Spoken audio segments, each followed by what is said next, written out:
Hello friends, welcome back to my channel और चूल्हा चौका cloud kitchen में आपका स्वागत है।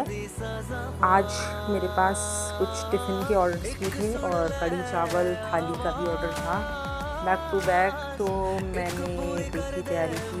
किसी दिन मैं आपके साथ अपनी फुल थाली शेयर करूँगी। एक्चुअली क्या है कि ऑर्डर पे आ जाते हैं तो फिर वीडियो शूट कर जाना भूल जाता है, तो मैंने इतना ही शूट किया था तो मैं आपके साथ शेयर कर रही हूँ। ये रोटियाँ बन रही हैं, हम डो लगा के नहीं रखते, फ्रेश रोटी ही देते हैं।